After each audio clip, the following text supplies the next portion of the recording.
Welcome to Implicit Bias. I'm Caleb Morse. Kavan is off saving the world and doing other stuff that, we should do on our own, but it's okay. This is Implicit Bias. We're already drinking, already having a great time.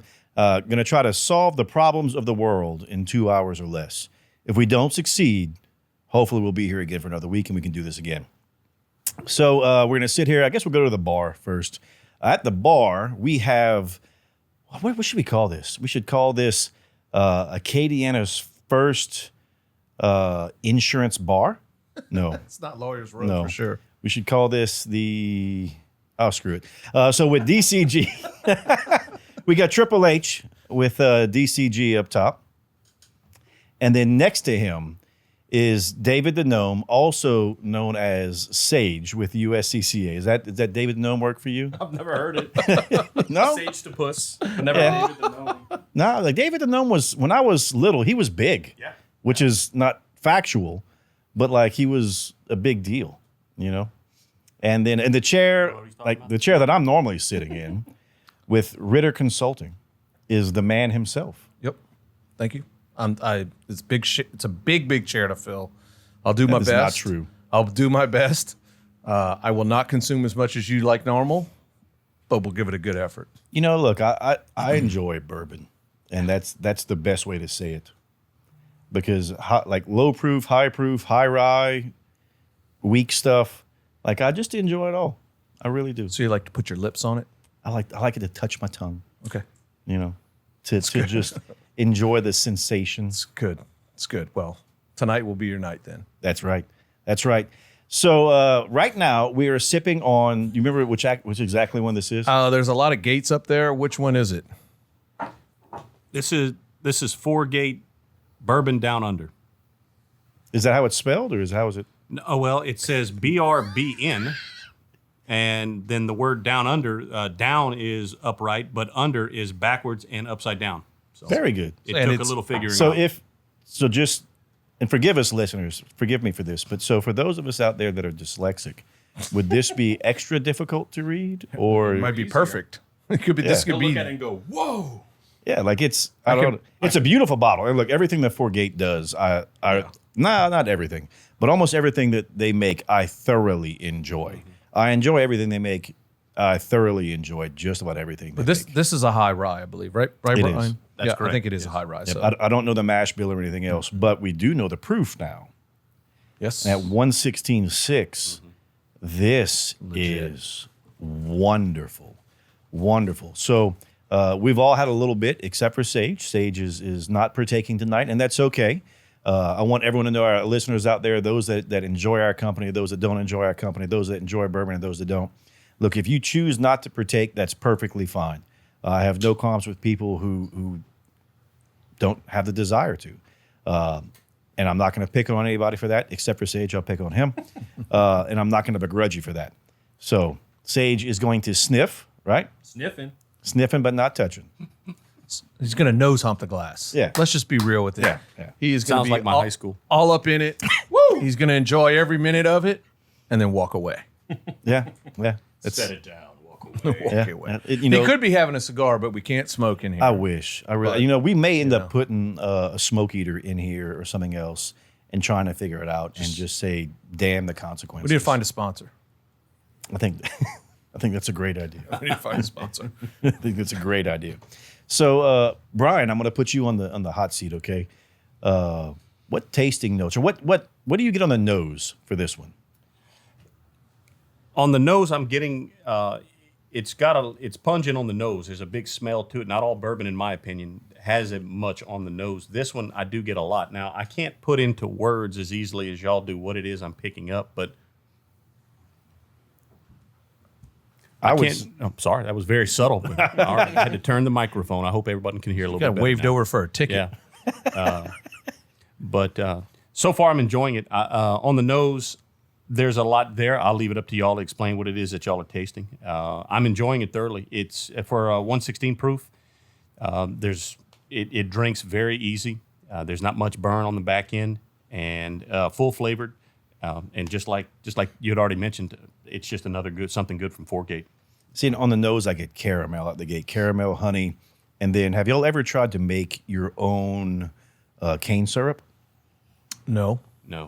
So when you cook cane syrup, you press out the cane, right? And you take the juices that come out, you kind of sort them, clean them, filter them, and you heat it up evenly on a plate normally. You can do it in a pot, but you want to heat it evenly.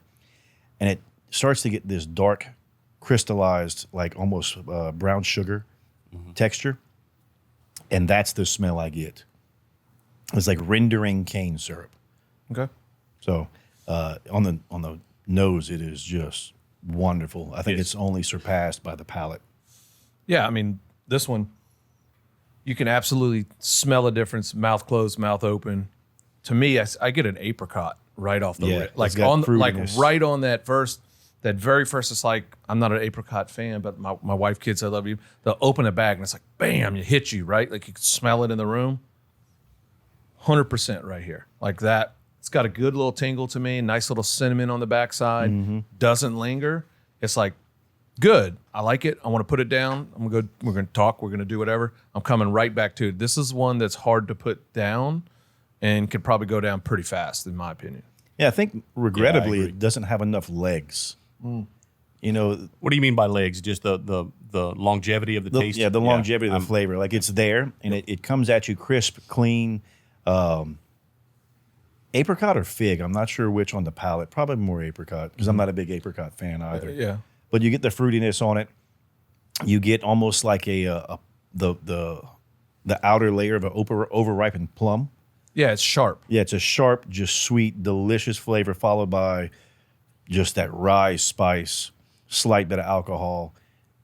And then right when you really start to enjoy it, it starts to go away. It's like I get a creep around in my gums, like the cinnamon, like the little tingle, just walks around and gets that last little taste, and then it's gone. There's no like You know, on the back for that proof. it's like when you walk home and your wife greets you at the door and she just happens to brush you or caress you the right way There it is, boys. and walks off and she's like, huh. And you give her that look and you're like, yes, ma'am. You just give her that wink nod and Yeah, keep you're on like, going. I will be right there. That's what this is. It's I will be right This one's there. it makes it comfortable. This is a Yes. comfortable. It's a very comfortable sip. It's welcoming. I don't know if we're playing with the prices. I got no idea. We But this- are, but there's only one place you can get it that I know of. I mean, and look, New News, there's a good chance they have Four Gates. They've had them in the past. But as far as I know, these were provided to us by Mr. Lester's. Okay. And what Chef Willie's doing with them, I don't know if y'all remember the price. But They're it's probably absurd. ridiculous and absurd. Yeah. It's like children's allowance price, $6.50, some cash in the couch. You're like, hey, we're going to Mr. Lester's. Everybody's like piling up $20 bills, and I'm going to the couch like I'm drinking on $18.20. Good to go. Got 3 flights. So I don't know. That's ridiculous. What I'm finding unusual on the nose is the presence of how long the alcohol or the ethanol burning off is still hitting me in the nose. So that's as I'm swirling it and continue, it just doesn't burn off like most whiskeys do. So, but having said that, there's no burn on the taste at all. Oh yeah, it's so strange how it affects two different senses so differently. How when you get on the scent on the nose, and you're like, "Ooh, man, this is gonna come at me. It's gonna be very aggressive. This is gonna be something." And you taste it, and you're like, "Man, this is actually warm, welcoming, just very, very enjoyable." And it's not thick or viscous either, but it has a little bit of that backside, like on a thicker, Like a badonkadonk. a little thing. But it has that appeal when you taste it, but it doesn't have. I mean, I was just swirling. It's like it's not thick. It doesn't hold legs on the side too much. It's very I call pleasant. It's just a pleasant. This is a good summer high whiskey. rye. Yeah. It's a summer whiskey. That's right. Like this is something on a hot day like today. Yes. It's super hot outside. If you can just get in the shade and catch a little breeze, Oh, it makes it that much better. because- just a little breeze, and be like, oh God, thanks. Yes. Thank you for today. Today's over. I just need to relax. Where's my buddy? Where's my neighbor? Where's my cigar? Just turn some tunes on and just relax. Like just enjoy yourself for a minute and go, this would be baby, I'll be right there. a phenomenal way to close out the day. Yes. Like, that's what this- dusk. yeah, like that's what this in my is. head, it's not nighttime. It's not that late after. Twilight. This is twilight. that sun going down when you see the clouds changing. Oh, right when they're the deep orange to the right where they Yeah, cracks and then it gets over. bright red and goes down. Yeah. That's the finish. Like, oh, it was there for a minute, gone. Yeah, this is it. Did you write all that down there, Triple H? Yeah, I didn't forget it all. I was supposed to be doing that. It's don't worry, it's recorded for posterity. You can Yeah, rewatch yeah. or listen. We're actually going to work on, I think Walker right now is designing the AI program that will transcribe everything we said and print it directly to It's paper. going to be Is very that- easy. It's going to say this whiskey is good. Yeah, is that right? Dash. Yeah, I'm working on it as you speak. Dash Sam. So do y'all want to rate this one? Yes, absolutely. Well, you can start. I'm going to go ahead and give it a green. I'm hesitant not to give it a blue, but I think I need to be a little more harsh critic-wise than I have been in the past. So, yeah, I'm saying it's a strong green. This is a good one. I would certainly, just like you mentioned, this would be an end of the day, kids are asleep, wife's put down, just me and the TV and the dogs, and looking for a warm glass of whiskey. And look, I want to give it a blue, and I think it's a blue. The problem that I have with it is you can't find this everywhere. Not everything's a blue. No. So that needs to be on the back of your hand when you Yeah. start looking at No, whiskey. and look, we've Not had some everything's solid a blue. ones. We've had some solid There's ones. lots of solids. The problem with this one is I know that if I see this bottle somewhere, I'm not going to see it at retail, and I'm not going to pay secondary market prices for Right. it. Like you get to a point where the price far exceeds what's in it. Now, the experience is one thing. Well, so to me, that's right. Like, it's not just a bottle. It's not just a whiskey. I think I've said it before. It's about the company you keep or what you're doing with it, right? So for me, and I'll kind of skip ahead. Sorry, Sage. It's a green. It's a solid green. This is something that I would go and find from a shelf. You know, honestly, truth be told, I don't have any 4-gate because I've been nervous about the price points and going, is this one good? Is it not? Do I really want it? And I've got some winners and losers. But this is like probably the fourth one I've had, and I'm like, I haven't been disappointed yet. So this will be something that I'm going to start to seek out. That's why it's a green. It's not a must-have. It's not, oh, I'm walking and I have to find this one, but it's going to be one that's going to turn my head like that girl on, you walk in and you're like, whoa, hey, might come back to you. Keep on walking. So this is, to me, is a green. Solid all the way around. So, Sage? I mean, I can only really give a smell grading. It means a lot to nosy. some people. Smells that I were getting. One thing that I didn't hear anybody say that I get every single time on the back end is vanilla, and a hell of a lot of it. I get a lot of caramel in the very beginning, and then the fruit. I couldn't pinpoint what the fruit was, but you guys hit it. And then vanilla. This is definitely a green on the nose. And look, like I said, I want to give it a blue. I really do. But this is a solid green. Like this thing is it's a base hit.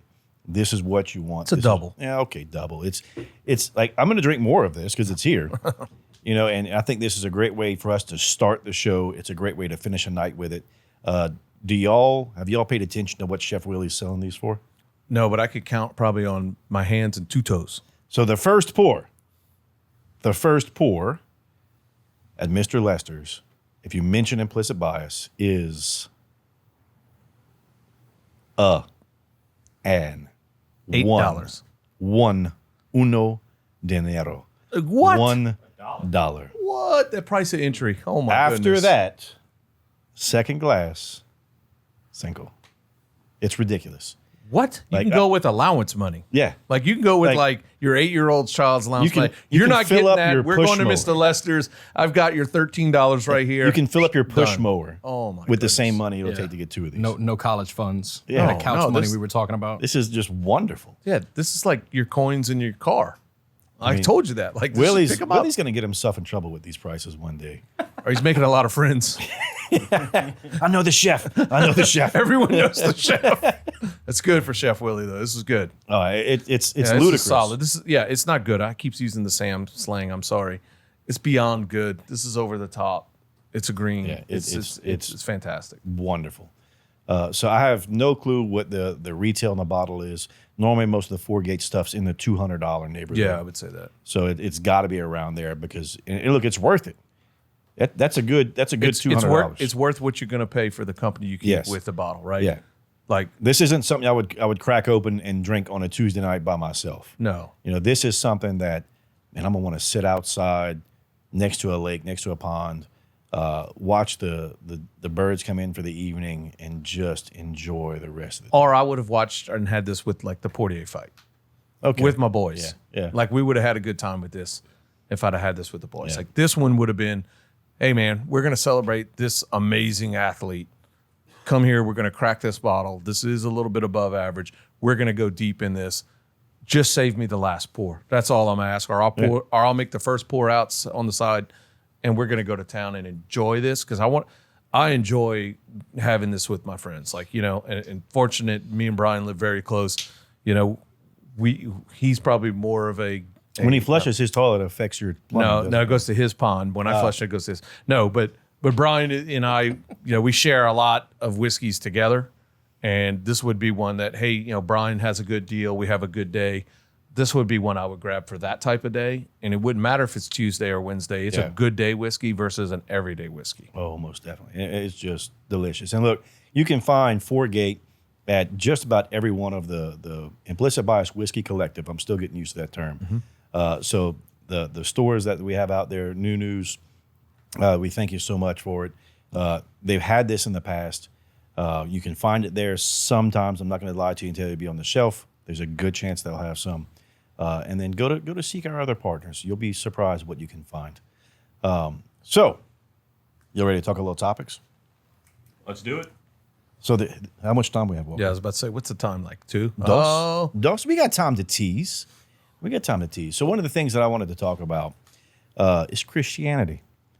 I like talking about my faith. I like talking about my God and why I serve Him. And I've been looking at here in the United States a resurgence of what I would call masculine Christianity. I don't know what y'all social medias are full of and everything else. Mine are full of, you know, motorcycles, firearms, and Christian things. Gasoline. Yeah. And I've been seeing a lot more men, like masculine men, turning to God. And that's here in the U.S. And I was very surprised to learn that the nation with the fastest growing population of Christians, I mean, y'all have an idea at this point which one it is. Which one do y'all think it is? The largest nation? Would this be the largest nation in the world? It's pretty easy. Yeah. That'd be the Red Communist China. No, it's China. Yeah, most China. definitely. China. So Okay. the Christian church in China in the past 40 years has grown from 1 million strong. 100 million is what we're currently anticipated at. 100. It's hard to get an exact number because What was the time frame you just said? the last 40 years. 40 years. Yep. 40 years in, what's their current population? 1 point something billion, right? Yeah, it's 1 point, ridiculous. 1.2, 1.4, 1.7. Yeah, I think it's at the Yeah, so 1.7. so we're probably on par with the growth per percentage, to be honest with Yeah. you, or close. But when you think about, is it easy to be a Christian in China? No, I get it. Is it mainstream? It's the wrong thing to do. Yeah. You But know, it's counterculture to everything to them. I mean, the past 400 years, they have been either communist or empirical or something similar, right? And the national, what would the national religion there be? Buddhism? I don't know if it's Buddhism. Or not Hinduism. No. Well, I mean, Yeah. it's probably Buddhism.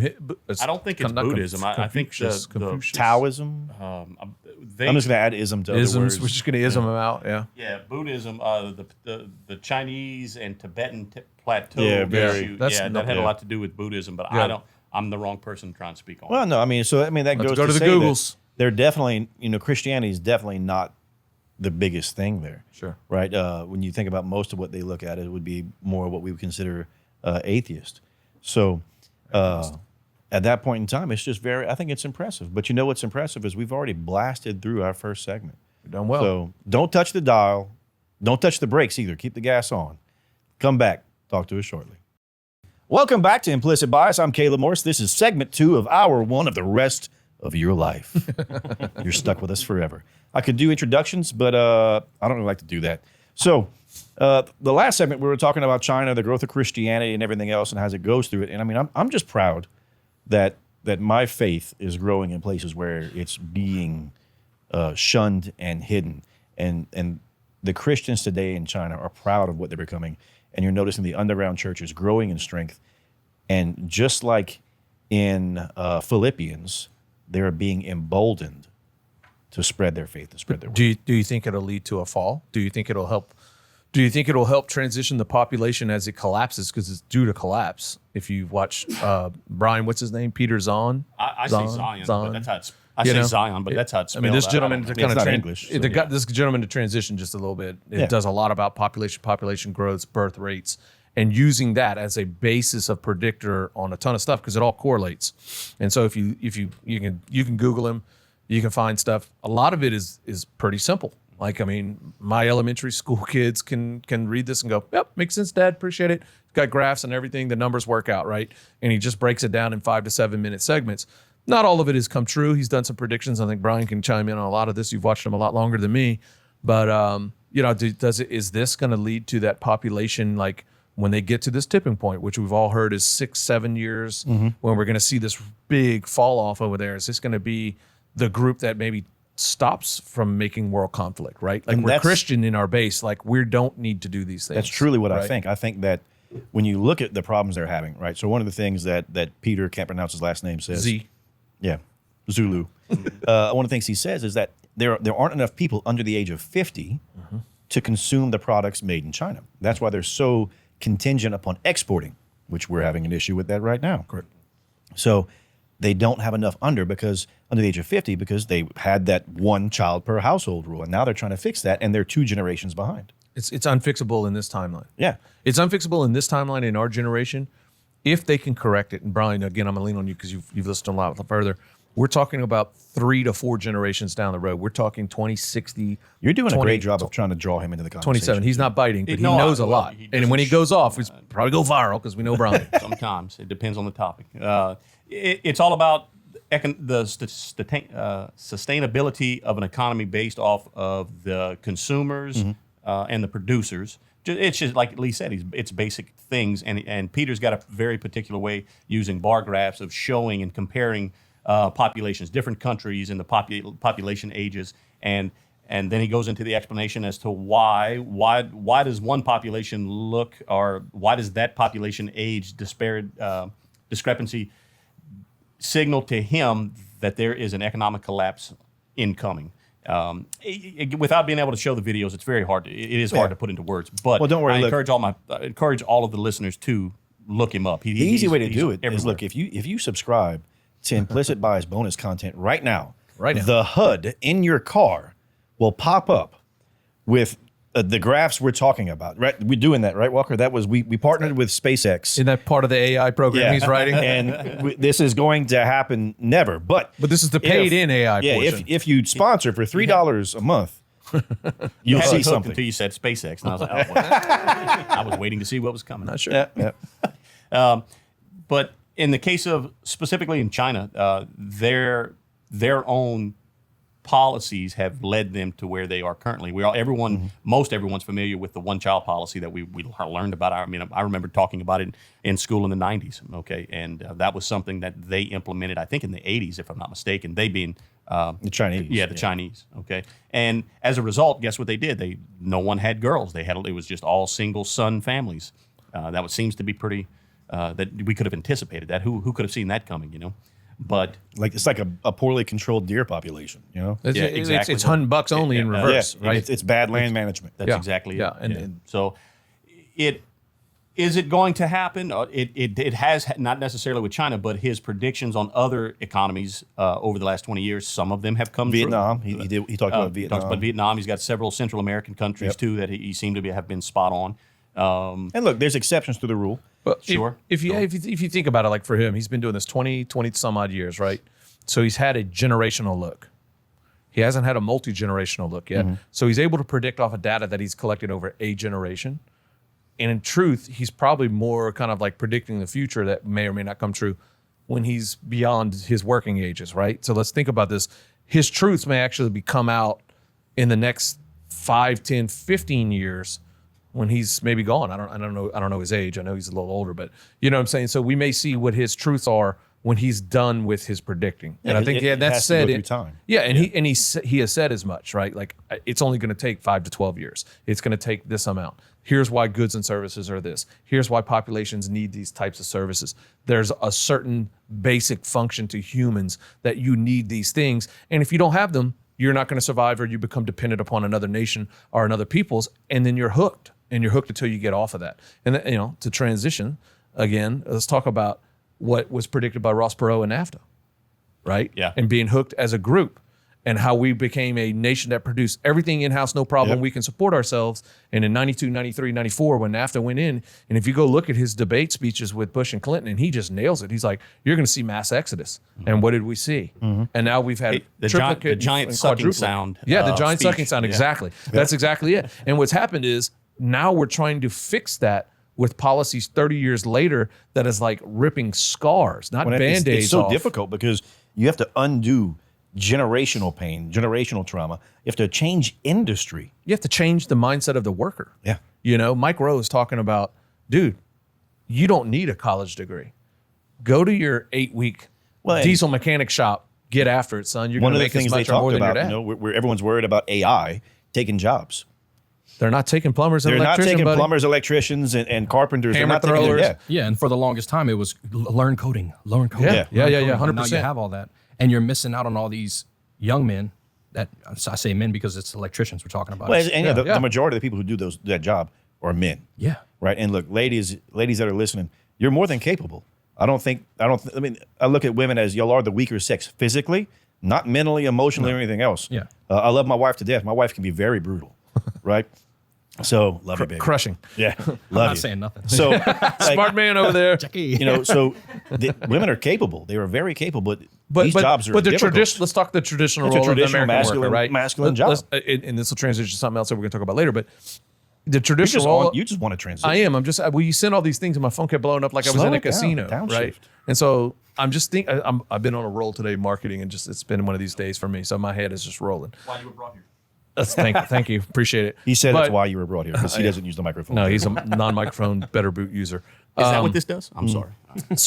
So we were talking about the traditional roles of the American male in American society and being able to support a family, right? And we saw, if you look at inflation, go talk to your mom or your dad or your uncle, how much they pay for a car whenever they were in college. How much was college? How much was trade school? We're talking maybe walking around money with some of the guys in this room. When You we know had what I'm Louis saying? Pizzolatto on it, he talked about how in the 70s and 80s, the minimum wage was an ounce of gold a Yeah. week. Yeah, That's ridiculous. think about that. That's $150,000 a year now. And it's not that when you look at the numbers, what And- gold is per ounce, what everything else is, it hasn't grown proportionally. No, not so at if it all. hasn't grown proportionally, what's shrunk? The dollar. Well, the purchasing power of the dollar, Yeah. So and if- the goods that you're buying have Correct. also in quality have declined. So, So you have what a does that replacement mean? value. That means that the government sees that the back of the man that supports his household has to carry more weight. or it's a They wanna two-person. pa- yeah, no, or no, it no, has to it's be a not the back two-person. of the man anymore. It has to be It two has to be two people. So then we've carried a caretaker state of putting these educators. And I could go all day. Now And the look, educators are the caretakers, and the educators are doing more than education. Why do you think which a education is massive going strain. down? It's a massive strain because the people that once taught our kids are now having to raise our kids, And they can't teach. and they can't teach. And those of us that are trying to raise kids, and look, I regret that my wife hasn't always been a stay-at-home wife. I think that's an amazing flex for a family is to say that my wife's a stay-at-home wife, and I regret that I pushed my wife into the workforce, just like I regret that we're being pushed into another break. We'll be right back. Welcome back to Implicit Bias. This is segment 3, hour 1 of a great time. I'm Caleb Morris. With me is Lee Ritter with Ritter Consulting, Triple H with Dupre Gary Godshaw, and Sage Bro with the USCCA. Can I say that? Are we good with this? Yeah, we're good. All right. Not If they gonna- tell me something, I'll just never mind. yeah, we'll just make a noise. But like he did it on his own. So the last segment, we kind of touched on faith and parenting and fatherhood and parenthood and income and all that kind of stuff. And what I want to go to is I sent everyone a video, and it's Bill, is it Maher or Mayer? Maher. He says Mar. Bill Yeah. Maher. And look, he is what I would consider a Southern Democrat, right? Like my grandfather was not a Republican. He was a Southern Democrat. You know, he believed in owning firearms. Did he have some? No, because my grandmother didn't want any in the home. That's being very truthful. But he also believed in a man should work, and not that a man should be given certain things, but he thought that we should help others. And he believed that the government should help us to help others. What would he have been today? He'd have been a conservative, he'd been a Republican. How far in the middle? Down the middle? He'd have been down the middle. Yeah. Down the middle. Where like 90% of the country is? Where the vast majority of everyone is. Sorry I think we can all get behind the fact that we don't want more government. I don't need the government telling me what to do. I shouldn't have to ask the government. I'm sorry. I shouldn't have to ask the government for permission to put a driveway in my yard and pay a $400 tax and have someone's nephew bury a culvert. Wait, and and have somebody come sign off that you did it right. Yeah. Sorry, permit. my neck got tight on there. Sorry about that. Yeah. You shouldn't have to pay taxes on property that you own it because you never own it. You're always leasing it Rent from the government. Rent it. Correct. All right, so sorry. So Bill Maher went down this little, not a tirade, but I love how he went through and he said we need more traditional fathers. We need fathers who don't negotiate with their kids. We need fathers who give direction, who stand unified with their wives, who say, hey, go clean your room. Not, hey, I need you to go pick up your room. And if you don't mind, fold your clothes this way. And if you get excited and it's too much, Daddy loves you and we'll go get ice cream and come back and do it later. No. But is he saying that we need to have a family unit that's together and bound together and operate together? When I we wish say he strong was. fathers, I are wish we he saying was. that he needs a father in the home 24/7 in a relationship, committed relationship, or civil/religious binding in a relationship He's to make not- that family unit? Did he say that? I No, he wish he just did. said strong fathers. Yeah, I wish he did because And he'll never get what he's asked for until there's a father and a mother on the same page in the same house doing the right thing nuclear together. family. That nuclear family. He can wish, want, and beg and plead for anything he wants. But up until that unit is together and unified, he will not get, and that party will never get what they want, which they destroyed in the 70s. the science and the statistics show that a family unit that's together, a mother and father, and look, when I say mother and father, it could be a stepdad or whatever you want to call it, blah, blah, blah, blah, a blah, traditional blah. family. Yeah, traditional family. You have a higher success rate for your children. They will be smarter. They will be more physically fit. They will eat better. They will think better. They will be more productive into society because you have a unified home that they feel loved. They have authority figure, then they have a loving figure, and they bounce that off of each other at Right. night under the covers. Well, maybe making more children over and But- over again. Yeah. But it's like Healthily. yeah, that family is not a 2-child family household, Yeah, right? yeah.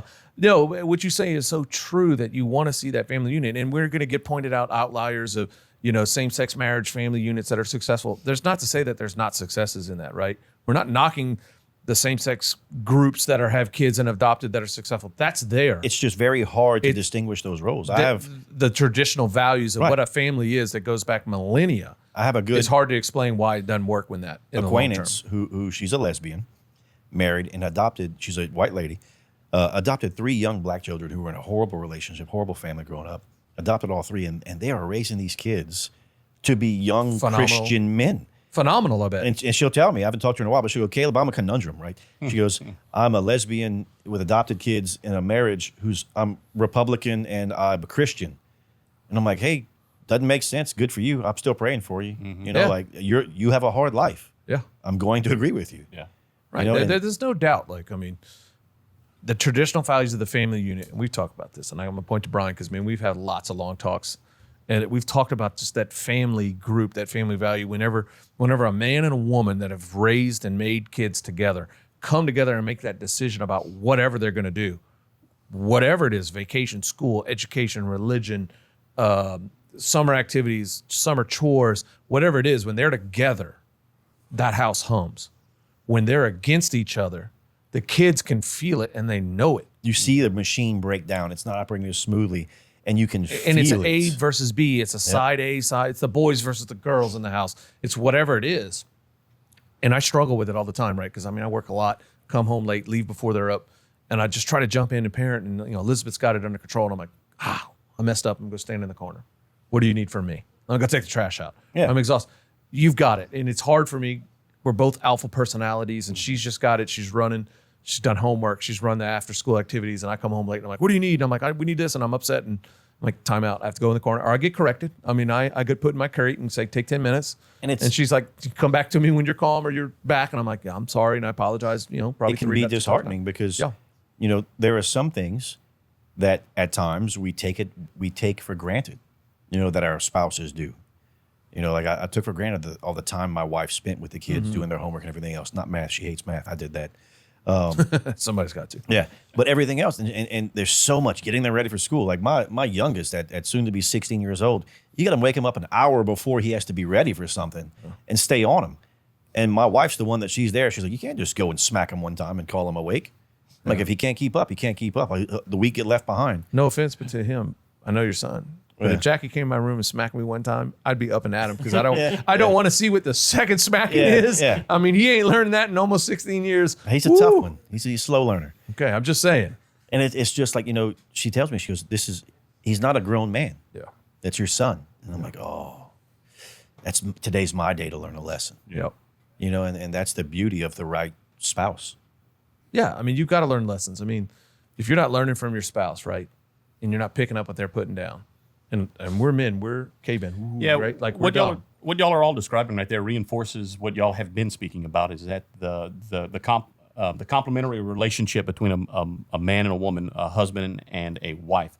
We handle all of the rough, aggressive things very well, but we don't handle. And this is me. I have 2 teenage daughters. I cannot relate on a lot of things. Okay, but the nurturing aspect, women just do that naturally better than a man does. Okay, and that's why the traditional family is the cornerstone of the society in which we live in, the American dream. Well, I think a lot of that has to do with the fact that, unfortunately, we as men get caught up so much in providing that we bury these emotions. We bury these things. Like, how many days do you think, would you say there are more than 5 days a month where you feel like you were just worthless? Oh yeah, most there's- definitely. Oh God, yeah. If you're not feeling it, you're probably not doing life right, right? And think about it. Do you share that with your wife every time? Negative. She has no idea. Yeah. Like us men, we just bury that. I'm We like, look, bury- I gotta be strong. I and bury gotta- that way deep down, and it's like, you know what, babe? She'll ask me, and she's like, "What's wrong?" I'm like, "Man, it's been a bad day," and that's it. That's all she's gonna hear from me, because I know, in my experience with my wife, when I give her everything on my load, she's just gonna just crumble because she just has no idea what the weight is. And the same for her.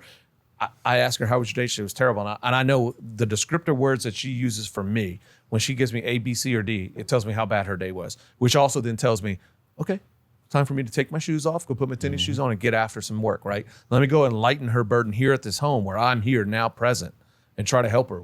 And we do the best that we can. But like, no offense, you don't have teenage daughters. Thank God I don't. Okay. Like I wanted And daughters, but I don't you think I'm the right parent Sage, for that. You boys or girls? I can't remember. Girls. Okay, so you're kind of with us. I got one of each. He's got 2. It's a whole nother world as a man. And like my oldest is my firstborn, right? So I want to impart on her a relationship with her dad that she can come back to and know that he's my rock for these things. I'm going to go to mom for this, but he's got my back. And then I feel like we're pretty good. Like my daughter and I, we're pretty unique. And it's like, she knows, like she was on vacation for a whole week without me. And she's calling me like day 5, like, I miss you. And it's unique to get a 13-year-old's phone call, right?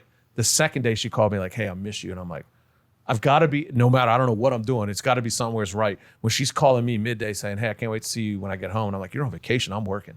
Enjoy the beach. Your mom's there, your brother's there, your best friends are there. Go have fun. She's calling me. And so as a man, it's like, okay, whatever I'm doing, I just got to kind of stay the course, tap the rails a little bit and go. If I had a son, I'm not expecting a call until he gets home and goes, hey man, we broke the boogie boards. But you know what? That's the beauty of the blessing of a father. And we don't all get to share it. And hopefully, most of us get to experience it. Just like you get to experience one more break in hour 1. Be right back. Welcome back to the final segment of hour 1, also known as the boring hour at Implicit Bias. Would you call it boring? I don't know about that. I've never called it boring. It's been a pretty lit hour so Some far. people do. I think those people don't listen to the show, honestly. Probably not. They don't know what they're doing. So I don't think there's anyone left that just gets the first hour. But if that's all you do get in your area, please write, email, call, harass the radio stations in your area and let them know you need 2 hours of Implicit Bias because it's just that good. Protest with a poster. No, don't protest with a poster. Protest with a plane. Protest with a cigar and whiskey out front. Yeah, but sit out front, cigar, whiskey, drink, have a good time, I demand this. and profess. That's it. And blast implicit bias. That's right. That's I right. like it. That's a good one. Yeah. That's right. I forgot what we were talking about. I really did. I don't know. We're way off topic here. We're not even an hour or 2 yet, but it's been a Oh, great. y'all were first talking session. about just the blessings of being a girl dad. Yeah. And look, one of the coolest things, both my boys, the 2 best compliments I've gotten about my kids, they work. Is Yes. the first one. Yeah. Yep. I Both can my confirm, boys can work, confirm. and everyone they've worked for is like, I don't know what you did to these kids, but they outwork men twice their age. And then the second best compliment I get is from a dad. Is your son single? And I'm like, no, he doesn't like that ice cream. And they're like, no, I've got a daughter. I'm going to tell you, Remy has 3 choice women in this room that will have no problem sitting down at the table talking about our girls. Remy and Isaac both, like, dads meet my kid. They're Isaac's like, too old for our girls. Yeah. They meet my boys, and they're like, man, this is the young man I want my daughter to marry. Yeah. And what's amazing about that is when I was their age, you couldn't say that about me. No, let me jump off on that, right? So I don't know Isaac as well as I know Remy, right? Because Remy's worked the store and I've been in a bunch of times. Those young men are raised right. No matter what this tanned myth, the legend, whatever is over here and his beautiful complimentary wife that makes him better, they have raised two young men. And if you can raise men 2/5 of what they are, you've done it right too. I know the character of these men. If he said, I'm sending either one of them to my house to do something, no questions asked. And I would say probably, you guys up top, like if he says, I'm coming to help dig a ditch, I'd be like, great, they're going to break 2 shovels. Let me get 2 more before they're going to get after it. And to build a young man like that, that's respectful. They're always, yes, sir, no, sir. I'm like, I'm no sir. I'm just a friend of your dad, a good friend. And that's what I want. And I consider you a young man I want to be around. Like that to me is a good compliment, right? And to hear that and, to praise compliment on your sons, like they're just pleasures to be around. And that's what I think for us boy dads, that's what we want. We want young men that exceed us. And that's the role of a man. Any man in your life, if you're listening to this, any man in your life that has poured into you, poured in love, poured in blessings to you, they want you to exceed them. Your father is the only person in the world that wants you to be better than him. Most fathers.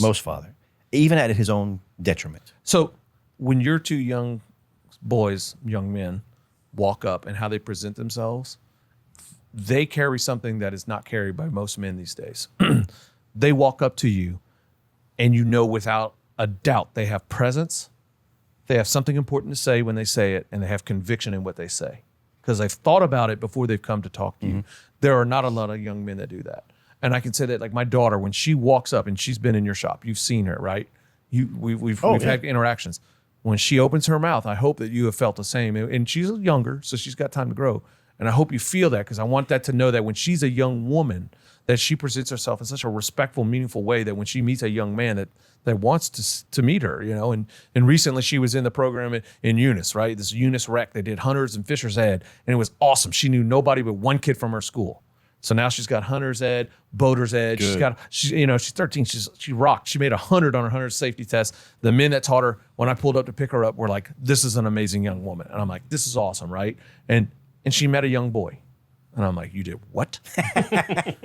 You gave him your number?" She's like, "Yeah." I said, "Hold on. This is not in the game. It's not in the card." She's like, "Yeah." I told him he had to text me first. I was like, "Okay." She went away for a few days. She came back. She's like, I texted him back and said, "I'm not interested." I said, "Yeah, you're not. You're 13. You've got a lot to learn." But she's smart enough to know now at 13, and I look at other young ladies that are around the same age, and I'm like, those girls would be like all about it. They'd be living on their phone, and my daughter, her phone dies. And I love it. She's not engrossed in that communal social aspect. She's living in the moment, and that to me is important. I want her to hang out with Brian's daughter, who is one of her best friends, and just have that experience of life. They go run and jump in ponds. They catch frogs. They do life. Well, and the beauty for like the 3 of y'all that are raising just amazing young women. Imagine one day if they walk up to you and say, "Dad, I met somebody and he has a heart for God." Check. Like that's what you want, and that's how we should raise our young men, is to have a heart for God. Because if they have a heart for God, they have a heart for everyone. But they know for me, that's one of the first things in my box, and they know for Mom, for Elizabeth, if that ain't one of the first things, that's a non-starter, young lady. I could tell you that in my house. I mean, Sage. Yeah, my 18-year-old came up to me and my wife yesterday, day before that, and she was like, "Oh man, I got to tell y'all a story." And we're like, "What?" She was like, "A guy I barely spoke to in high school reached out to me on Facebook," and we're like, "Oh, okay," because she's in a little relationship with this guy or whatever, and thought he was just reaching out just because they hadn't seen each other in over the summer or whatever, haven't seen each other in a year because he graduated before she did. He's like, "Oh yeah, just wondering if I could take you out. You look beautiful, this and that." And she was like, "Well, I'm kind of in a relationship with a guy. We're going out, whatever." "Oh, well, that doesn't matter." She was like, "Well, I'm not necessarily interested, thank you." And went off, for her. right? That's Said all awesome. these things and then blocked her and all that. And she's like, "Isn't this crazy?" And I'm like, you having the mindset that you have, the presence that you have in this moment, not upset with what he said, but laughing at what he said, shows us that what we did, not me and him, but me and Mom, what we did was right. But you've taught her to be a young woman and understand that was a boy. Exactly. That was a boy knocking on her door, and she said, peace pass, homie. Like, I'm with this no, guy thank right you. now. And then so I have the girls, and then I have a very young 3-year-old boy too. Yes, you do. Tequila, reason I don't drink anymore. But he came outside today. I was cleaning out trash cans. We had, it stunk real bad. 3-year-old Maggots, is an awesome age. I must say Oh, it's this. so much fun. dude. So much And fun. he Love that. sees hose. He sees the bucket car washing equipment because I was cleaning out the dumpsters. And he goes, "Can I clean the cars, Dad?" I'm like, "No, buddy, we're not cleaning cars right now. I'm cleaning the trash cans." "Can I clean the trash cans?" I'm like, "I'm already done, buddy, but can I do it?" I'm like, "You can clean the driveway." Sure. He was out there for 40 minutes. That's getting awesome, soaked, though. cleaning Teaching, the driveway. it's a little effort, and you were done and tired, I bet. But that effort, that them wanting to help, But you it's gotta so be huge. present. You have to be present in their ask, right? Because I'm very conscious where I'm at. We're at this age, and we need these kids. We need these kids to understand where we're at. And unfortunately, we understand exactly where we're at, which is the end of hour one. So don't change the station. Stick on the dial, like, subscribe, and come back for more Implicit Bias. Welcome back to hour two of Implicit Bias. Who's hour two brought to us by? William S. Nacole. One Thank of the you. sponsors. They are phenomenal people, too, by the way. I almost said something, and I can't because surprises are coming up. Go see Grant. Just say that. No, don't just see Grant. See Chantel. Oh, Chantel. Chantel is where it's at. Like, they both, they complement each I other like very Grant. well. Chantel. They are trouble for your pocketbook, but at the end of the day, they hit way outside of the weight class. You will get They such a punch phenomenal up. deal. They punch up so high. It's so awesome. Speaking of punching up so high, for those of y'all, I'll do intros. The other voice you heard in the chair that I normally sit in, that's Lee with Ritter Consulting. Up at the bar, we have Sage with USCCA, the United States Concealed Carry Association, and Triple H with Dupre Carry Gotcha. Is he coming from the top rope today? I was trying to think of what I don't know if so he's coming from bad. the top rope or if he's just dropping the X on us. Is he just? he's bringing the heat. He really is. He's quiet but deadly tonight. Triple H has a catchphrase. I can't use it on the air. Do y'all know what it is? Just suck it. Yeah. Oh, I guess we can say Yeah, it. you can. You can That's say the suck good it. for the air. You Okay, can. good. It's But not. That's not ding ding. Without boop, the physical motion, it just No, doesn't you carry can't. the same weight. Maybe together you probably can. But back in the day, so we were before we get into the topic, Okay, we were talking okay. about my buddy who played a qualifier today for We the US. weren't. I was. I'm sorry. I'm very pumped. I have proud, my proud. best friend today played today, and a shout out to Ben who played in a qualifier for the US, not the US Open, for the Texas Open, right? And he's my age. He's in his mid 40s, and he's like going for his PGA card. And if you know how hard that is, it's very hard. He was beating up on 22, 23, 24-year-olds all day long. And he's been on supplements and working out and just getting in his groove. And he's like, I got to know as a man, do I have it and could I have it? And today he measured and he found out, I'm going to go and get my senior PGA card when he hits 50. And he's going to just for him, crush. bro. Dude, for him. so we're talking about just being a man like this guy. And he provides for his family. He went out on his own. He hangs his shingle. His wife is an awesome lady. Supports homeschools their kids. We were talking about kids earlier. Just homeschools kids. His two boys are just fantastic young preteen, teenager men. If we had them here, they'd be yes or no, sir. Just awesome. An awesome nuclear family that we've been talking about. So I just would shout out to that. Like just I'm like so we're happy. talking about just testosterone of man and family.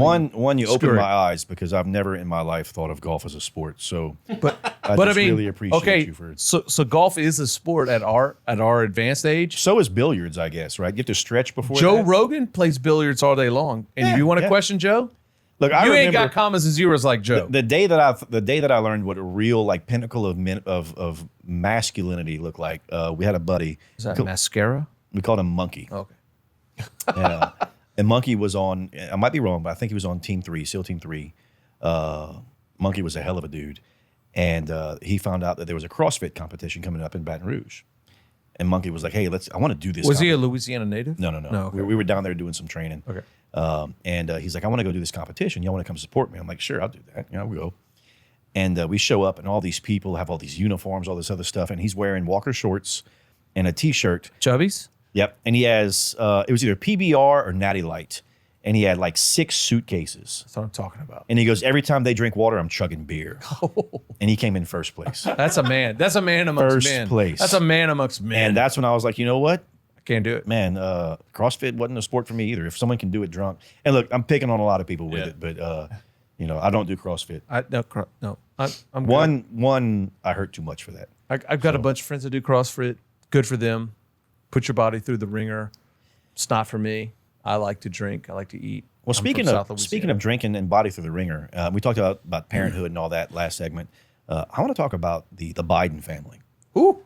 And I want to talk about the interview. First off, on the interview, it's like Channel 5, which is like this private news channel that's self-funded.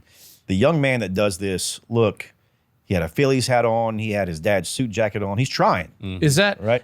is that provided by public dollars that are now in or out the budget? No longer. No, I don't. No longer, maybe. Brian? Yeah, Uh, no longer. yeah? Not anymore. No, I don't think that channel. Is that that was- NPR yeah, money? so- No, this Okay. is all like privately funded on YouTube. Okay. And he had an exclusive interview with Hunter Biden. And the clip that I sent to y'all caught me off guard because Hunter, he's talking about sobriety. And this goes back to we talked about earlier with Sage, right? Because he's not partaking tonight. Most of my friends are one of two things. Either we really enjoy to drink and cut up, or we're 15 years sober. I don't have an in between. My buddies who are sober, if you offer them alcohol, I'm upset. Yeah, props to Sage, first of Yeah, all. he's done great tonight. Love Sage. Known him for years. Love props. And done very good tonight, Yeah, sniffing baby. and everything Yeah, else. You know? baby. And look, I support people wherever you are in your walk of life. If you no longer have the freedom of choice, then please talk to somebody and look at getting help in the future. There's no shame. Yeah, no First shame of all, whatsoever. there's no shame in making that choice, right? In life, there's no shame. Like, zero shame for someone making the choice to commit, even if you're just committing for 6 months, right? Like, I want to get clean. Well, and- I want to eat clean. I want to get Yeah, I want to it's get fasting. health. I want to do whatever. Like, there's no shame. Like, I don't think there's any shame at all, Sage. Like, you just chose to for some reason, and at some point, maybe you'll be like, yeah, today I'm gonna have whatever. I just threw up real good. And the wife was like, never again. Well- you do this, you're getting out the house. So I was like, all right, cool. She's like, Well, you she and laid Kate- down the law, and maybe at some point you'll be like, hey, baby, I love you. Do you think I could have a beer tonight? Well, I think it And was. when she gives you the hall pass, there'll be a group of us men that go, he gets one. Let's go. I think How it was was that somewhere O'Doul's? somewhere along lines of like every time you and Caleb hang out, this happens. Yeah. Well, first of all, you got to pick your friends better, right? Yeah. You got to pick your friends a little bit. So, yeah. and Hunter, props to him because I watched most of the interview, right? And it gets out there, but he talks about alcohol and how alcohol led him into it. And the majority of my friends who were drug addicts, alcohol is the gateway drug to get to something else. Like, you can't be sober and still smoke weed. You can't be sober from meth and have beer. Like, was that the door kicker app? Like, that was the option for him. Was like, I'm just gonna have a beer or two. I'm Yeah. gonna have a little liquor, And it would a get little him back vodka drink, and then bam, I'm doing 5 lines of coke. that's how it was for Hunter. and if know, you watch the interview, Yeah. like I didn't watch all of it. My dude, He's- bless him. He's sober maybe, but he is all over the place. And if you, it's Well, out that's there, part of you the need to go problem with watch. that. He is hyper all over the place and spewing what he believes is facts, right? So I've had a family Yeah. experience of similar of professing facts about what's going on in their life, and everybody needs to clean up because I'm clean, Mm-hmm. and I get it. I accept it because they're going through their trials, but everybody to themselves, right? when he got to where he was talking about crack, Whoops. and they asked him, they said, "Where do you get your crack from?" And he's like, "Look, when people think of crack, they think it's dirty. I know I'm it's this." listening to Tug laugh in the And he back. goes- I'm so sorry. Yeah, That's so good. And he It goes, was "I so don't want loud. to tell Sorry. people how to get crack." Tug's He goes, falling out "But of I his made chair." it myself because it's in the seedy, horrible places." My God, yeah. So I learned how to make it myself. He goes, and when you think of crack, you think of this dirty, nasty thing. He goes, but it was very clean. He was much cleaner than alcohol. And I was like, whoa, Well, time out. And then he talked about the negative connotation with crack as opposed to alcohol. And look, if you're addicted to drugs, whatever the drug is, Well, some of us have been in here and came at the back end of the crack epidemic yeah. on the East and West Coast, right? In the What- inner cities. Like, what was the not comedian good. that was like, I'm on crack? Dave Chappelle? No, it was before Chappelle, who was another black young Well, man. no, Chappelle had his crack addict Yeah. character. yeah. That might who you Yeah, know. he had that. He's got the real high pitched voice. Yeah, show. yeah. Cat Williams. No, before Cat. no. Golly, who is this guy? Richard Pryor. Richard Pryor. Richard Pryor. Richard Pryor was the big guy on crack. And he was all in all day, every day. Crack kills, man. Well, look, You know he what was all about what that. sobered him up, right? What? Is a pretty family. He talked about it on the stage. He lit himself on fire. Oh, on yeah. accident trying to smoke crack. Yeah. Oh, wow. Yeah. And it's no matter if it's crack, if it's meth, if it's heroin, whatever it is, like none of these things, including alcohol, none of that's good for you, right? Especially not in excess. Am I telling you to have a little bit of crack? No, I'm not. I'm just saying. Crack kills. None of Let's this- just put that out there. Nobody's saying you need crack. Yeah, No one none of- says does it. Listen, none of it, drugs. No including- crack in moderation. Is that what? Yeah, None. yeah, yeah. Zero. And- It's and- illegal. including whiskey. Like you have to monitor what you do. And the moment you lose freedom of choice, the moment you're like, I have to have a glass. That's bad. Well, then you need to stop and take a focus on life. Yeah. And when I watched it, I have so many friends of mine that have gone through recovery and are continuing to go through recovery. That when I watched the video, I was like, oh yeah, he's going through recovery. He's seeking help. He's trying to be better. Good for him. And he's fighting. Yes. He's fighting for his own life. And look, And that fight, that's a real fight. Like that's a deep fight.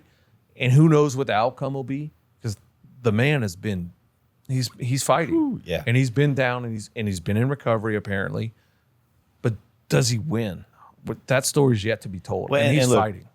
when he's going through, he's talking about how he's been the CEO of this and he's written papers. He gave doctorate classes on ethics. Sure. That's Doctorate watch classes. it. Watch the video. He gave doctorate classes on ethics while he was addicted to crack Is this cocaine. how to sell artwork to international companies? No, so that's later. Because So that comes after, right? He's talking about ethics boards and all this and how he's addicted to crack during the time when he was teaching people about ethics. And I'm like, well, that's hypocrisy. And then I started looking about, he talked about one of the things where he was, there was a suit filed for $300,000 for when he stayed at someone's mansion and the rent was $25,000 a month. So one piece of art. And this guy, Michael Shaw, I think the last name is Shaw. I could be wrong. After the federal pardon, said, "What about the $300,000 he owes me for staying in our house and then trying to pay with artwork made from feces?" And I was like, "Whoa, But- that's something." But was he pardoned? Pardoned federally, but here you go. There were no charges filed on a state level. Okay. So here we have a man who said that he owed him $300,000 and tried to pay him with artwork made from feces, but yet filed no So he charges. paid with shit. Yeah, mark that one down. They didn't discuss. I did the whose hand feces thing. was I it. don't know. He if said Walker it got was his own. It was his own. Just curious. But what got me is I found zero proof of that. No way. Zero proof. And I was like, okay, this has got to be there. If someone did that to me, I would have filed suit. I'd try to get my money back. 100%. No suit. So What does that tell you? it leads me to believe, and look, as much as I disagree with the Biden family and Hunter Biden specifically, it leads me to believe that it's fabricated. Because if someone, no matter how much money I own or I possess, if someone owes me $300,000, 300 bills is a lot of cash. like I'm gonna file suit for that. Yep, that's worth the attorney fees at that point. Yeah, most definitely. I mean, unless you're worth another comma and zero. this guy's worth another comma. And if he's worth another comma and zero, If he's worth another don't comma, know. the moment someone hears that you walk away from $300,000 and don't do anything, someone else is going to walk away with point. $300,000 of yours. Yep. That's a good point. So, it goes back to checking your sources, like we talk about. And look, maybe it happened. Maybe. Do I believe Hunter over this guy? how, I don't want to, but how trustworthy is Hunter compared to these other people? well, We don't even know these other people, and yet this guy's selling feces artwork. Yeah. He's making deals with Ukraine. The big guy's making deals on behalf of him. He talks about pay that in the him. video too. I mean, 3 It's hours really of important. ranting. I'm gonna have to finish. You've got to It's put it worth- on, and you've got to just try to focus, Brian. And it's so it's hard difficult. because it's so all over the place. This man is hurting in so many ways. Sounds like my inner dialogue. Yeah, we pray for your soul, Brian. Yeah. and this man's just hurting. You could feel the pain, and he hasn't found peace. There's no doubt. He's gone through treatment. I've known people that have gone through treatment but hadn't found peace. He's not found peace. It's He's got a difficult. long way to go. It is difficult to watch, but I think that it's very genuine. I think that when you watch him, and if you know people who've gone through addiction and struggle with addiction, whatever it is, you recognize that. And as a dad, I hope my child never has to suffer with this. And it's even scarier because when I hear him talk, I hear the Joe that used to be president. Like, that's what I hear. Not the end. No, not the guy we had for 4 years. No. You There's hear no the way. same tempo, you hear the same structure, and you're like, man, that's his dad. Yeah. There was And- a short period of time. There was a window when Joe was coherent, unbought, and truly for his constituents.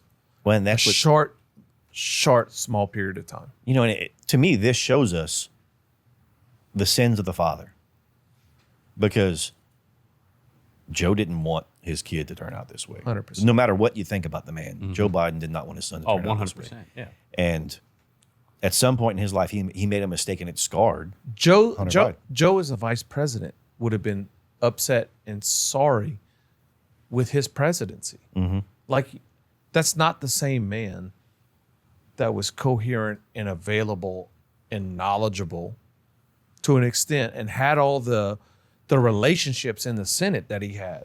That's not the same man that was the president. No. 100%. And I feel sorry for him because this Yeah. man that was our president for 3.5 years, 4 years, coherent, was not a man that anybody really could be proud of. He was a manipulated man, somebody that had power. And you look at all the auto pen stuff. Yeah, he was a shell of his former self. 100%. Everyone paying attention knew that. Those on the opposite side of the political aisle were willing to discuss it and openly discuss it. The ones on the same political aisle, same side, were not, even though they cannot deny they didn't see it. But I watched about 30 minutes of that 3-hour interview with Hunter, and what was apparent more than anything else was his love for his dad. And he and he says as much in the part that I had seen, and I'm sure it continues throughout the interview, but he's upset about his dad's legacy, and he is in agreement with everyone in the room, I think, as far as the treatment that his dad's received. But let's talk Now, about how they went about doing it. We can all do. Everyone's got their opinions on, but that interview did more to humanize Hunter Biden in my eyes than anything I saw prior. But like Joe Biden. Oh, yeah. Joe Biden. Let's talk about Joe Biden. Joe Biden's the grandpa you wanted to deer camp. Like, dude, I look at Joe Biden, I'm like, this guy would be awesome. Let's have Joe. Oh, Scranton Joe. Dude, just Joe. Joe is like talking about the guy down the street. Joe is the guy. With hairy legs. Maybe. He's just a grandpa. Like, What was it? What's his nemesis? Popcorn? What was Yeah, it? popcorn. Yeah, Yeah. popcorn. Popcorn was a bad dude. Popcorn's a bad guy. But like, No, it's corn pop. Corn It's a pop. that's it. My But like, dyslexia kicked in. Joe would have been the guy that you just want to have around to be that old grandpa to tell stories. Well, look, that's And the I would have beauty of it. loved to have that at my deer camp. I would love to have that on my porch with my boys and just be like, that's Grandpa Joe. Like I've told it to so many friends, like, he doesn't need to be making decisions with the button. Well, and that's what I want for this show too. Is I want people that we disagree with. I want people that are willing to communicate and articulate why they think the way they think. And it's hard to find. It's hard to find somebody that is willing to stand there in solidarity and say, you know what? No, I disagree. Yeah. Just like I disagree that the first segment of this hour is over. you got the weakest finger. Yeah, no, it I was. saw that. It was dainty. It was. I think it was a pinky. Walker But you know threw what? that little finger out and it was like, hey guys. Call that a dead fish finger. We'll Yes. teach them. We'll teach them to be assertive, just like you're assertive, and you'll sit and stay tuned for more Implicit Bias. Welcome back to Implicit Bias. This is hour 2, segment 2 of, I believe, the best show on radio. It's an opinion. For It 2 really hours is. at least. Yeah. Look, you love us. We love us. And the show is just, I think, top notch. And let people know about it. Look, we need more to know about it. We want to try to grow our listenership and be in more places. We're already in, Walker, you know how many countries we're in? A lot. 173 is what he said, for those who don't know. Well, that's almost the whole world. Yeah, It was like 182 countries. exactly. We're there. If He they mou- got internet and He and used Starlink, he signed they're it good. in sign language. I saw him. He signed it. I don't speak. Do you speak? Did he give you this one? I actually know sign language. Are y'all counting I took it in Vatican high school. City? Really? Yeah. Okay. So- I don't believe this. I don't believe I this. promise you I took it in high school. Turns I out do- we're going to turn the cameras on after this and we're going to put a test to him. I took Do you two- know sign language like the lady that they hired to be an interpreter? No. No, you see, I haven't took that's it the in- thing. He's not a door. Last time I took it with my junior year of high school was that 5-6 years ago. Time out. You know what's crazy is ASL, right? Caleb, he's not doing interpretive sign language, Yeah. which is where they throw their whole body into it. ASL, when it comes to sign language, do you know how many versions there are of that? Yeah, he does. No clue. One. He has no There's clue. not like I speak English sign language and German sign language. It's no, I speak sign language, But you see- which is phenomenal. see, so that if you right want to there- learn a second language, that is one of the best But ones you to see, learn. Caleb, universal. that right there tells me what he learned was ABC 1, 2, 3. I can spell the That's name. all he knows. Yeah, taking 1 year in high school does not mean you're fluent. I promise. Yeah. I can. I For took, sure. I took 2 years of sure. French in high school. I took and a year do of not Spanish. speak- I took 4 failed years out. of English. Yeah, that's right. Look at know, you. so- Look at you. You didn't even do math. No, I was right. holding this one up right there. saw I did 4 here. That's right. So one of the things I We're want to going talk to call about. Walker out big heavy on this one. One of the things I want to talk about here is something that really, like, it. I can't say that. It chapped me.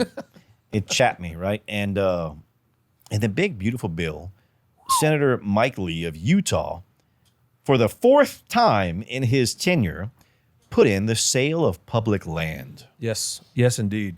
And why does that make me mad? I'm a hunter. Y'all are hunters. First of all, you're a taxpayer. yes. This is your land. yes. This is everyone's land. You can get fired up. Guys at the bar, we you should get maintain fired it. up. It's maintained with tax dollars. It's provided for with tax dollars.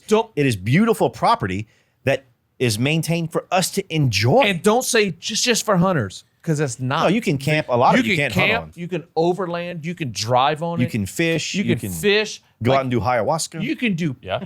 bird watching. And you don't have to be on public land. So if you're a bird watcher, this is a big thing. Bird watching impacts zero. Well, so, and the land, the uniqueness of the geography on the land is what made it public land in the Yeah. first place. All the national but wait, parks. but That's do what you we're know why? discussing, right? But do you National know why parks. the sale was supposed to happen? I don't know. So this time in the big beautiful bill was we're going to help out with the debt. Yep. What were we going to get? We're $33 trillion in No, debt. that's What are not we going to true. get? We're closer to 37 trillion. Thank you. Okay, The we're- world is $327 trillion in right. debt. So we're 37 trillion. That makes me feel better about it. 37. Thank you. What were we going to get for all this land sale? One time, About $82 million. Well, It was like billion. It was it's like two to three million. $3 billion. It's 2 to 3 million acres, right? And It was so the math didn't math. It was Not Common at Core all. math. It was Common Core math using your toes. Who's buying? well, and these that's the thing, right? hundreds So of thousands of only acres? bona fide bidders. pull my phone up. Only Oh. bona fide bidders can bid on this. Yeah. So- Do you know what it defined bona fide bidders? You know what it defined them? the amount of commas in their bank account. No, that dead air we just had. That's how it defined them. Yeah. There was no definition. There was whatsoever. zero. Who we There say. was zero. Zero. And you could only Zero. buy up to 2 miles, 2 linear miles of Miles. property at one time. No. As a private individual. Yes, as a private- If you were a corporate entity, Oh. there was a whole It's a separate another set of category. rules. So look, there's gentlemen sounds that are tailor-made for way Black more, Rocks of the world. Yeah. BlackRock and everything else. So you know what really got me when I started looking into Senator Mike Lee, who's a Republican, by the way. Senator Mike A Lee. conservative Republican. You know Yes. what? A lot of this property was around the Vernal, Utah area and all that. You know So what's- this, but there's you know what that area is known for? no, but before you even tell everybody, Ayahuasca. no, there's Pipeline? pipeline and his religion. If you look Mm-hmm. into his religion and what it says about land and prosperity and spreading, What's the state religion of Utah? well, you can guess, but it probably starts with an M. No, it's Latter Day Saints. Or Mormon. Either way. Yeah, you know. Pick. Well, you have to have a seer rock in order to understand. What There's it's a whole talking lot about. going on with that religion. I don't understand. But there was 2 guys that were pretty deep in it. One of them that did an interview was Braxton McCoy. If you know Braxton McCoy and look at him, he's from Idaho. He's a veteran. He was blown up in the Iraqi war, kind of like 1 or 2 tours of duty. This is a man in this room that I feel like we would all be boys with this man. You know what's awesome is and he's awesome. When you say he was blown up, like in my mind, and look, I've got lots of friends who were injured overseas and suffered many things. You ever seen Stripes? Yes. What happened to your drill sergeant? Blown up, sir. Right. Yeah. Him and Ryan Callahan, who's big on the meat eater, right? And Ryan Callahan Yep, led a yep. big effort, Yes. on mobilizing different. He had a huge hand in this. Dude, he had such a huge hand, and he's such a proponent of in public lands. squatching- And if in you s- haven't watched, And if- killing the bill, killing that portion. squashing the bill, but Oh, when you said- mobilizing. at first you said squatching. I was Squat- like, I did. I said I was like, squat. is that Sasquatch? on it? Sasquatch. Like, but mobilizing groups and efforts and like local conservation groups Yep. to get together as as a unit, you may be bird watchers of America, right? And elk hunters of America to have nothing in common but public land. yeah. And he was a key guy, and McCoy was also another man. Those 2 guys, if you can just Google search, they've done some recent interviews on big platforms. Go educate yourself. Because Well, we're not going to have the time to do that, but spend the time to educate yourself. We're on that. called to be stewards. The Bible calls us to be good stewards of what God gives us: finances, relationships, land. And if you're not a good steward of the land, public and private, what are you? And here they wanted to sell 2 to 3 million. And look, Mike Lee proposed this as a start. as a start over 10 years or 5. Sorry, Is this only Utah land? no, No, this no, is sir. more- No, sir. This is public, Nevada, This is California, public land. all over the place. It was so if you're not big What about versed, New Mexico? Okay, there New was Mexico's also in on it. Now they start getting into elk country. That's right, it. but listen, no, but there was a big ruling 2 years ago on the checkerboard crossing. If you're not familiar, from public land to public land, where 4 corners joined. I know Caleb's laughing, and I'm not 100% on this. There's 4 corners of 2 private, 2 public land. They join a corner. There's a big decision. I want to say it was a state Supreme Court, and it's gone into the U.S. Supreme Court about crossing that land. And Yep. say BlackRock owns two of those 4 quadrants, and you're crossing over that imaginary line. They called you trespasser. How much did you trespass? Do you know? Did you touch their land? If you're crossing through over from what's public to public, But what did you cross? Did you trespass? So there was a decision that was made that said you did no impact on the X whatever. Yeah. Okay. That was a big win 2 years ago. Huge. So you got to follow. And look, Louisiana doesn't have a lot of public land. Let's just be real, right? Let's Yeah, talk about no. our show. Let's talk about who's listening to us, right? We don't have a lot of these I public mean, look, you have lands. Kisatchie, We, right? we have Thistleweight. one national forest. No, we have one. Thistleweight is private. That is leased No, to the it's not. state. We have WMAs. Yeah. But we have one national forest. We have no national parks. Yep. This is a big out west thing. And if you talk about the What's our? Is that Camp Claiborne? What is Camp Claiborne Mm-hmm. is a State. That's state. it's state, it's federal, it's next door to Fort Polk, which Yep, was just yep, yep. renamed again back to Fort Polk. Yeah. And it was an old bombing range, right? And so it's federalized. Large impact zone. That's It's a what we call it. huge impact zone where we had a lot of bombing runs and a lot of WW2 Yep. training exercises performed there. And Brian, I know you're into that. But if you look, it's really the vast majority of low population, high land that was put out there. And this land, this is our land, right? Like, I have a brother-in-law who loves to take his rig, and I call his rig, he's a Jeep Gladiator, and he wants to run public land. He's right? at my house now having dinner. Probably so. Okay. But he's such a good man. His wife's there too. Yeah, Oh, probably I so. was, I was curious. I could see it on everyone's face. Yeah. Yeah, we're like, wondering what His was Jeep going on. Gladiator sitting in the driveway, like thinking about not touching mud. Right. So, no, he puts it in it. But gonna say nothing. he's a man that wants to use Gladiator. public land. We have some of, and I thought something you know, so much more. and I reference Brian and I because we have such a unique opportunity. We have this one street that we all live on, and it's our friends, it's our family, it's how we trust one another. And he's a big proponent of public land and putting his vehicles on it. And I'm like, oh my God, I came up through Boy Scouts and we would go to state parks and all that. We never hit public land. Dude, take a minute. Dig deep into public land. It's your land. You've paid taxes to maintain roads and access and fishing and bird watching and flying drones and doing Instagrams And just anything. enjoying the outdoors because That's yours. That's what we want. And look, if you allow this to go away, what else will we lose? Maybe another segment. So stay tuned in for another part of Implicit Bias. Welcome to the penultimate segment of Implicit Bias, the second to last for those of you that don't know. I didn't know until I was educated. Are you educated? More so now. Are you sure? Encyclopedial or Britannica. Thesaurus? So what I want to talk about now is it's interesting, right? Because I want to talk about the passing of Ozzy and what Ozzy was, but more so who he was to people that aren't us, meaning his wife and his children. I sent a clip, and it's Sharon, and in this clip, a woman, Sharon or Sharing? no Sharon, Sharon, his wife. His wife, Okay, I yeah, want to his make sure wife. you said Sharing. yeah, because the woman drew it out mentions- with the foregator. No, on the me. woman in the video mentions something about sharing and Ozzy and Sharon. Look, my wife and your wives are firecrackers. And I want my wife to fight for me the way I'll fight for her. 100%. This woman says something about Ozzy, and Sharon immediately starts coughing. 100%. I need a drink. I need a drink. She turns around, grabs her glass, dumps it on this woman, gets sued, and says, you know what? I'll go toe to toe with any woman over my wife. And Ozzy, was Ozzy a great husband in the beginning of their marriage? No, there's no doubt. No doubt. No. But his wife saw potential. She saw the man he could be. Yep. And she helped mold him to what we now have. And his kids talk about how good of a dad he was. And that woman would go to blows over the man that once snorted ants. Fire ants. This man was Yeah. wild. First of all, look, there's a generational gap probably in where he's banned in certain cities, right? No Like, one is as wild today as Ozzy was. No, there's back no doubt. This man is banned from certain cities for doing certain acts, right?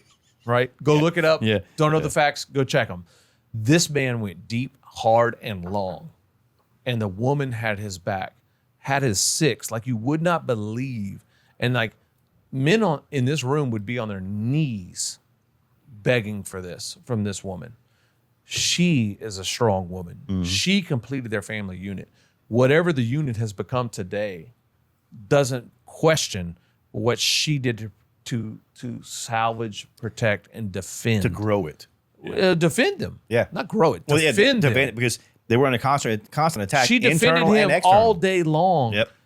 And let this man provide from his Yeah. fruits, which was to be a performer and entertainer. And look, Ozzy could not really speak a very coherent sentence. For a long time. You know, and be it because of his accent or the decades of drug use. Go check out MTV with the family, right? There's a lot of times there's subtitles and closed captions. And those of us who followed the family knows, like, Yeah, we all remember the Osbournes. Yeah. That was a character he did play on that show 100%. because you can see plenty of interviews he did after the fact, and he was much more Coherent. with it. Yeah, But he then- did. He was always he did struggle with the stutter early on, and that he kind of exaggerates that on the show that we all remember. But does that speak to his level of entertainment and knowing his role Yeah, the ultimate- and capitalizing? He was Yeah, an sure. entertainer. He is an definitely entertainer. He was Oh, yeah. absolute mastercraft at his entertainment, singing, performing, running the band, social media, having Sharon become part of daytime talk shows, which gave him more leverage. Well, I remember, and Brian, you might remember this, whenever he bit the head off the bat, and it was supposed to be fake. Yeah, and But yet I've it seen was the interviews real. with him and from his own words. He does say that stage was filled with rubber bats. And when one hit him, when one was thrown and landed at his feet, I don't remember if it hit him or not. He picked it up and he pretended to bite the head off of it and it ended up being a real bat. Oopsie. You know, so, and think about being on a stage with 80,000 people and you're at a concert and you Roll with you it. have a bat that hits you on the feet. No one brought a live bat here. This is a rubber bat. Like I can see the train of thought go. Yes, matter of fact. Sage is just over here going, "Yep, amen, brother." So in his defense, I want to share something about Oz. And I wasn't a giant Ozzy Osbourne fan. Again, he's a little before my time. But as you get older, you appreciate and you discover new music. But you enjoy the okay? music, like I same with me, 100% yeah, enjoy his 100%. music. You have a okay? little gray in your beard. so- I do. I have enough. Not as much as some in the room, but some. Thank you. This Thank is a you. memory I have as a young kid, and it was, and I don't know where I was. I just remember seeing it on TV, but it was Ozzy Osbourne singing to the first Gulf War vets as they returned home. Yes. And it was just a rendition of a song I'd never heard before, but it was Mama, I'm Coming Home is the song he sang. Yeah. And that song has stuck with me for a long time. Huge. And coincidentally, I found this out today. His last live performance was about a month ago, and that's the final song that he sang in It's public. 100%. Yeah. The man, We lost an icon. The man was an Sad. icon, a legend, a leader. You don't have to agree with everything. You don't have to agree with his music, but look at his family and how the full and- circle of family. Like, right, nothing's perfect. He didn't have perfect family. He didn't have perfect life. He strayed from his religion. He came back to it. He did so many things that, as a man, Well, kind of coming back to our that's talk what as a man, we're like searching. You know, you're searching. You're in the desert. You're on your own. You want friends. You want family. You need God. And Sharon was his soulmate. And she was his rock, his constant. You know, and That constant is that what last made him. performance. There's images of Sharon sitting there. Yeah.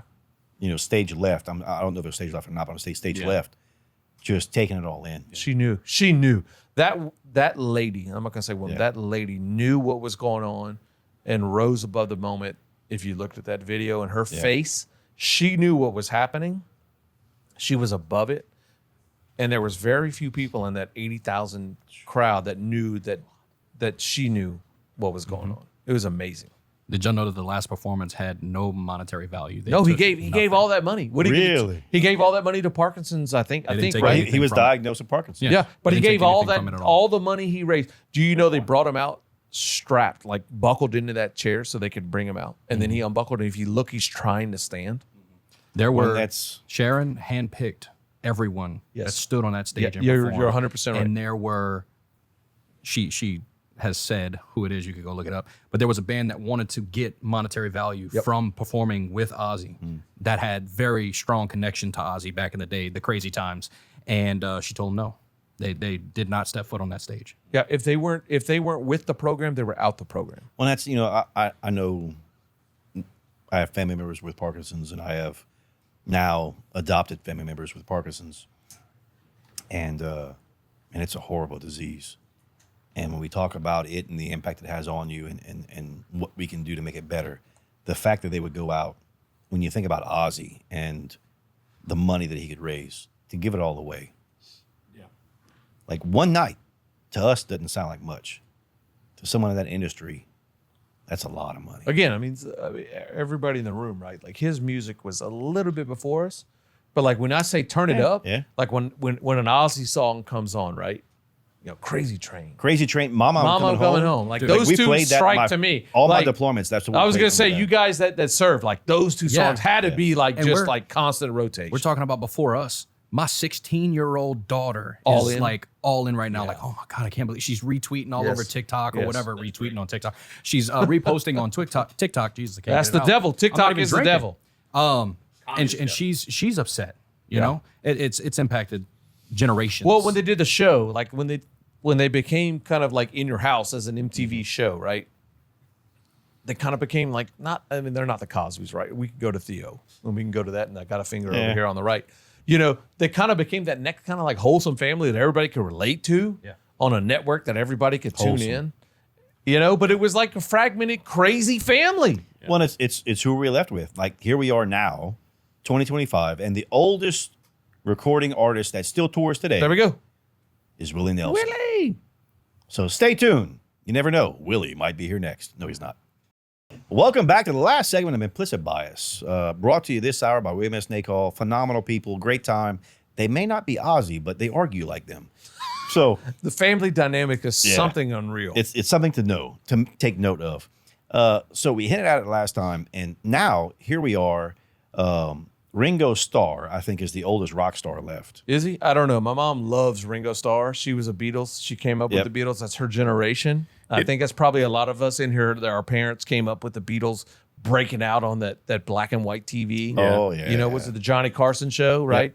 I'm not 100% sure. I'm not going to speak for everybody but my mom. I know she's professed to me she loved Ringo. Yeah, Ringo's got an incredible character arc because he was never the popular Beatle. No, he he wasn't. he was the But fourth one. years and years after the band broke up, the appreciation for what Ringo did for his friends, and this was very apparent. Anybody that saw the 6-7 hour special that I don't know which streaming service released it. It was one of the recordings of their album, the famous rooftop performance. I don't think it was Apple TV. That was the last performance they did as a group, right? I don't. It wasn't. It was. Was one that on OnlyFans? Walker? No, it Chime wasn't in. on OnlyFans, man. It wasn't Walker. Come on, but that was the last. What's that was OnlyFans? That was OnlyFans. Walker should know. He's a big Apple guy. He should know. But what was apparent quiet. in watching that was there was one common there was one person that was always there for He was his constant. friends. He was very constant. He was the constant. He showed up, he kept his mouth shut. He didn't. There was none of the drama that was there with to do the- a job. That's it. And he always showed up, even after they broke up. When his friends called him to play, he was there. But and Ringo, that changed my perspective. But of Ringo wasn't the original drummer, right? No, he was always the original drummer. Was he the original drummer? I don't know the There's exact allegations history. about him not. Doug and Walker may know this. I don't know this. I didn't. Allegedly, he didn't. I don't know the young guys. He the wasn't old, good the old enough to young record guys. some of the music, but I want to say that that's all been debunked. That No. all the recording of all the Beatle recordings are think- all Ringo No, Starr. I- Walker I'm gonna- just said he was more of a Monkees fan, so he doesn't know. Yeah, I'm going to go out I on don't a even know who limb. that is. I'm going to go out on a Walker, limb and say deny that. Okay, deny it. I'm going to go out I on remember my dad's a huge Beatle fan. This is a true story of me being 7-8 years old, and the Monkees. Some of us in the Yeah, room will yeah. remember I had a remember television the show. the Monkees have television. I made the horrible mistake of asking my dad straight up, which band was better? Is it the Monkees or the Beatles? And my dad lit into me. got as beat. Oh, I didn't get How beat. was your but rear he end? set me. He made sure that I never forgot that. But I want You to like say how I brought it up, though? But I want to say, look, I want to say, I'm pretty sure that Ringo Starr wasn't the original drummer. Look, I don't know who the I- original well, drummer was. my but aunts- but they played in many a city in England. But they all and it did was under different Birmingham, names. Manchester, Liverpool, Yeah. and I don't believe he was the drummer. Something about Abbey Road too. I don't know. But I'm telling you, I in my soul, and I'm not fact He may checking. not have been. Well, no, I they don't all believe played he with was. different people before the band was formed. But I think it was always. Well, and then when as they grew, yeah, they Pete still Best. were members of other bands too. Pete Best was the original. Oh, that's it, Pete Best. Yeah. Why is Pete Best famous? That's a famous name. He was a drummer for another. Why are band. you looking it up? What are you looking up, Sage? You googling me? Pete Best was the first drummer. Yeah. There you original go. drummer for the Beatles, Pete Best. Well, and this But is that's what I'm saying. He played on like the first album, and then Ringo became the drummer. He played until 62, and then 62 to 70, Ringo Starr played. Thank you very much. So my memory does serve. There you go, guys. I Is don't, he I on don't any know of it the- all, is but he my is- mother taught me that. Pete Best played on the recordings? yes. The early recordings. But my mom, I love my mom, Kathy. I love her. She drilled that into you. She was a Ringo fan. She remembers What when- year was your mother born? 52. Oh. So she remembers when they hit the Carson show, and her dad, See, my mom was 63. her dad, my grandpa, was just beset with these guys coming out vocab word. playing guitars, It was the haircuts. and those women. Yeah. And my mom was a was young smitten. teenager, and, Smitten and by my aunt was an Irish twin, like Smitten 11 English months guys. apart, right? They were the first two, and those, I mean, they fawned over it. Like The I Beatles can't were something remember, different. But let's talk about it. Like I can't remember a band that did that for us. Like I mean, Nirvana, right? That's me. Nah. Like I And mean, even Nirvana. Nirvana. When you look at Tool, when you look at but no, okay. well, 311, like in- when you look at all in these y'all are a Nirvana- little yeah. younger. I'm glad I'm a 311 fan. I'm glad Okay, you threw that but in. let me throw this out here. Like y'all are a little younger. Like I was born in '79. A little right? bit. Yeah. You're a little younger, so y'all don't really maybe quite remember the kickoff of the alternative grunge movement, which would have been Chains. Well, that's what I was Addiction, gonna say. Soundgarden. Yeah, y'all were yeah. y'all were on the wave, but y'all weren't on the maybe the Yeah. first wave, right? The and Beatles- there was a lot of these bands that came in, and they were like, "Oh my The god!" Beatles changed the game. Right, they changed the game, and then there was nothing really cool about the '80s. Well, There was a that- lot of I was synthesizer, gonna- keyboard, Yeah, it was fake junk. It was big bands, hair bands, Guns N' Roses threw down. I'm going to make the opposite Ozzy. argument. All right. The Beatles didn't change the direction of rock and roll in the sense that Nirvana came and the grunge movement came and actually ended an era of rock and roll called hair band. Yes. And instituted and ushered in the new era, which was grunge rock that came out of basically Seattle because of Pearl Correct. Jam. I mean, there's a whole host. So of them. Seattle and the Pearl LA Jam, Underground really. and But- the LA Underground. Yeah, but what Nirvana and the grunge bands of our day don't have, the accolade was, is the number one hits that were stacked up by the Beatles and for that and the Rolling Stones fit in that category Yeah. too. True enough, but the competition. Let's look at the evolution of competition. Sure. And I'm by no means an expert in music, right?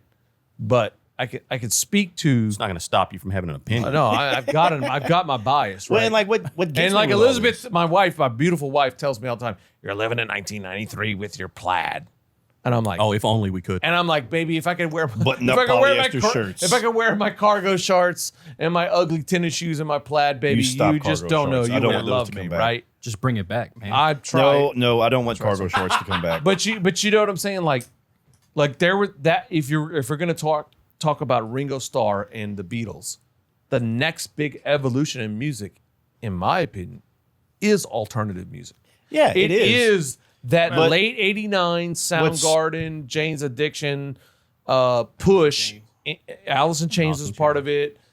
Smashing Pumpkins, like all those guys. There's a lot of good books if you listen or read in that group, that genre that came out. There was like a doldrum of the There's a 70s, few 80s. genres about it, between though. that though. Between Oh, yeah, you're all- leaving yeah. disco, you're leaving out hair bands. There's no doubt. And there's- Hair bands were awesome. There was a lot. Motley Crue. Well, was what's crazy fantastic. is when you think Guns about- N' Roses is a transitional band. If you look at Guns N' Roses and Use Your Illusion album, Use Your Illusions. No, I think the Red Hot album. Chili Peppers are That's an overrated band, but plays good no, music. not overrated. I like Look Red at Hot it- Chili look at it Peppers, this but way. if you look at it, Look at it like this, right? So when we go back to it, we see Ringo, we see everything else that changed and went through. Willie was there. Willie was Willie 100% there. You know who else was there? It was Tom Petty. Tom Petty was- Tom of Petty that, was yeah. there. Dolly Parton. Yeah. And like we look at this There's stuff, a lot of good guys. and we're like, artists how? When I see Willie on stage today, he still sounds like he did 20 years ago. provided by Herbal Essence. Yeah, definitely. And I'm like, look, is he smoking that good of Well, with stuff? that much hair, I don't yeah, know, but the man's got it going on. No, that's not what I he mean, meant. was it Willie that got stopped at the Bro Bridge Cross? 100%. That was right. And then But- instead of charging him, they said come back and play the Right. festival. So here's the deal. If you look at Very their- South their- Louisiana. Yeah, it's- there's a 6-week period whenever we had like 5 to 7 albums that came out in the grunge era that changed from the hair bands, the disco era, the 80s, that Beatles era, from that traditional country music Well, and it's- transition music that made an impact for about 8 to that 12 transitional years. music, it's what music defines you. Because when we look back then, music defined who we were. We had bands, we had artists, and you know what? We had implicit bias. Well, we weren't there then, but we're here now, and we'll be there next week.